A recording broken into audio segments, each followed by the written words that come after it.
Well, you guys are at the Kit Carson County Carousel, which is the 6th carousel that was carved by the Philadelphia Toboggan Company. It was originally at Elitch Gardens, what's now Elitch Amusement Park. And it ran there from the time it was carved in 1905 until 1928. In 1928, they bought the one that's there now because they wanted a jumper. This carousel is stationary. It does not go up and down. And they wanted horses, and as you can see, this is a menagerie carousel. So somehow or another, the connection was made between Elitch's and Kit Carson County, and they sold this to Kit Carson County for $1,200. Now this is what they got for $1,200. They got 46 animals, 4 chariots, 45 oil paintings. They got everything it takes to make it go around, including the platform that I'm standing on, these coral and silver beams that are called the sweeps that hold the weight of the entire carousel, the 1902 General Electric motor that we still use, the Aki clutch that we still use, the center pole. They got the 1909 Wurlitzer Monster Military Band organ to make the music. They got rail freight from Denver to Burlington, and they got technical assistance on how to put it together. And the 3 commissioners who bought it got fired. That the taxpayers were so furious that they'd wasted their hard-earned tax money. None of them ever served in office again. But they had it, they built this building around it, they recycled the wood. It was salvaged from other buildings that had been torn down here on the fairgrounds. And now that old building out of the salvaged wood in the carousel nobody wanted is a National Historic Landmark. It initially ran for just 2 years during the county fair, and then at the end of those 2 years, the Great Depression and the Dust Bowl hit. And in this part of the country, it didn't rain, the crops failed, the dirt blew. Sometimes this time of day it would be as dark as night from so much dirt and dust in the air, and they couldn't afford to have the county fair.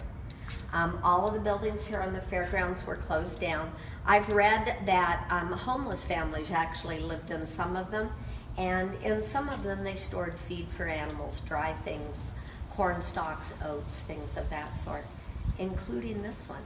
And they didn't take anything out. They hooked an auger up, augered it in on top of the organ, the motor, the animals, the paintings. So you can imagine in the late 30s when they started the county fair again, it was a mess. And we've been told there were people who just wanted to get rid of it. But somebody had some common sense. They didn't. They scrubbed it down with soap and water, put on some varnish, cleaned out under the platform, tuned up and started up that old motor, and it worked. But the organ didn't. That organ works like a player piano. It's got a whole system of bellows and tubing, and with grain you're going to have rats and mice. And they moved in, made themselves at home, the roof leaked, the organ was just beyond use. So the County Bridge and Road crew, District 7 from Flagler, I believe, hooked up a record player and loudspeakers, and for about the next 40 years, if you listen to it, you listen to what the county guys were listening to, which was almost always country and western. That went on until our country's bicentennial, and it was a special time in Colorado because not only was it the country's 200th birthday, it was Colorado's 100th birthday. And everybody was sprucing up and doing special things to celebrate their heritage. The Carousel Association was formed, and it was decided that they were going to get the organ restored. They put it in bushel baskets and cardboard boxes in the back of a horse trailer. And they took it to a man named Arthur Blitz in Colorado Springs. He painstakingly put it back together. They set it in the day before the 76th County Fair. There are only 3 Wurlitzer Monster Military Band organs left in existence. This is the only one available to the public. In fact, the other day my husband was cruising the internet and he found one of those that we think is one of the remaining ones for sale. You can pick it up for a mere $135,000. The oil paintings are all oil on fine muslin. They were all very ripped and torn, or very dirty. A lot of them were ripped and torn. They located a man in Denver named John Podzeba, whose business was fine arts. He took them in a few at a time, and he and a gentleman named Will Morton cleaned them, patch them, and we're able to save about 98% of the original paint on most of the oil paintings. Then Will came out here and he used those same fine art restoration techniques on the animals. He worked from early spring to late fall for 2 years right here on site. He thought he was going to have to strip them down and repaint them. They're very dingy, brown, yellowed, lots of chips and knocks. But what he found is that once he started taking off layer after layer of old varnish, there was all this magnificent original paint. He could tell when he got to that original paint because it felt different. This is the, he was able to save 90 to 95% of the original paint on most of these animals. The only one in the country with that much original paint. One more quick cops and robbers story and then we'll go for a ride. That has to do with these 3 little animals over here that have the red, white, and blue ribbons at the tops of their poles. And then there's one more over on this side. That in 1981 there was an antique theft ring operating in this area. They broke in literally one dark and stormy night. Our alarm system was down. Their intention was to take the lion, who's clear around there. He's behind one of the closed doors, so you'll have to wait till you come in to see him. They had him all unfastened, but he must have been too heavy. So they took the 4 little in a row animals instead. We discovered they were gone the next day. The police were involved, the FBI was involved, it was advertised internationally.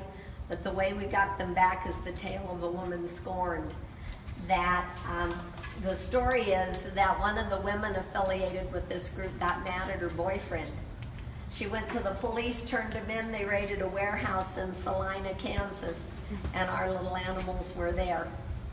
So we put them on a flatbed and had a parade down Main and upgraded our alarm system, and they've been home ever since. What year was that?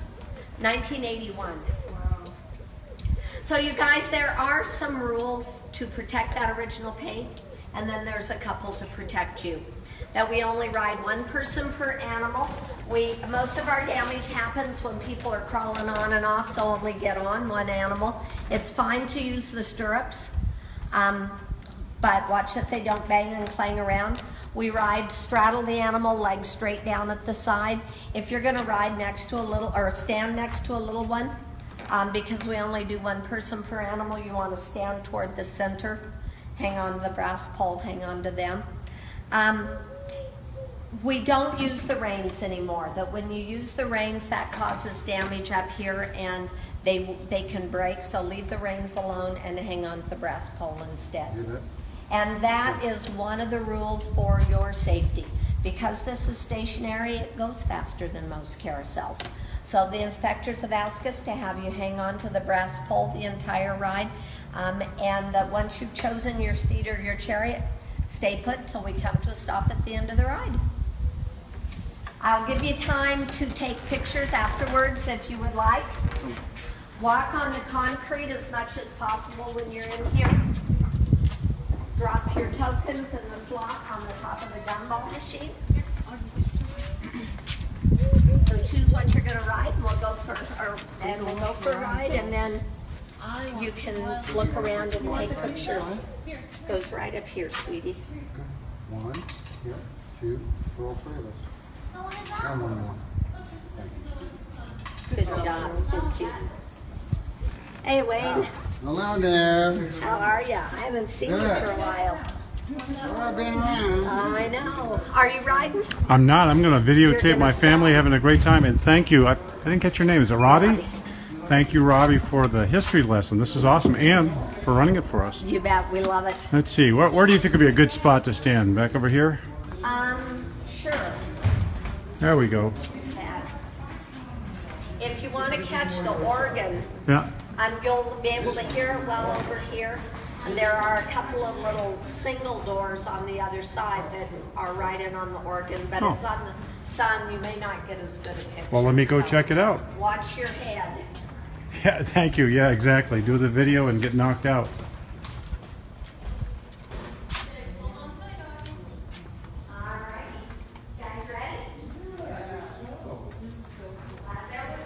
This would be the sun part. Let's see what we've got.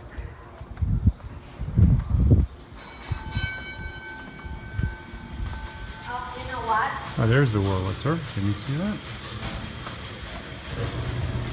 I think it's going to be right over here.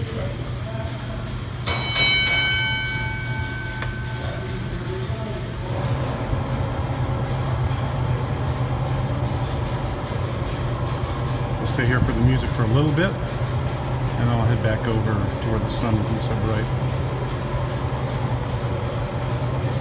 Okay, so it's moving over here. I think we can do that. We'll come over here. Do it in a second.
Does go pretty fast.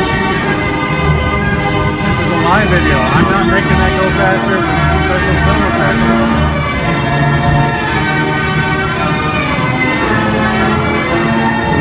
Let's see if I can capture him coming around next time.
And to ride this, it costs a whole 25 cents.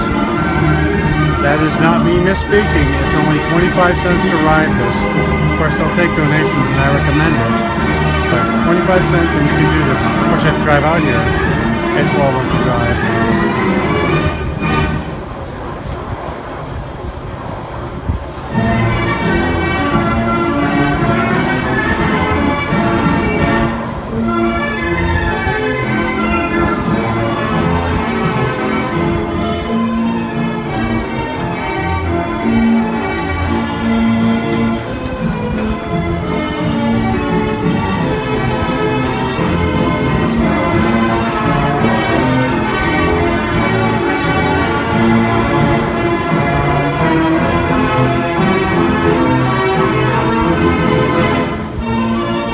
Tell you what, I'm going to make it so you can look straight. Might be a little weird for a while, but sit straight on.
Hey, Augie, what do you say to Robbie? What do you say to her? Well, there you go. He had the right attitude. Worry more about getting off safely, then say thank you. I know, but he would have done that after he got. You want to look at the rest of the Thank you, horses? Robbie.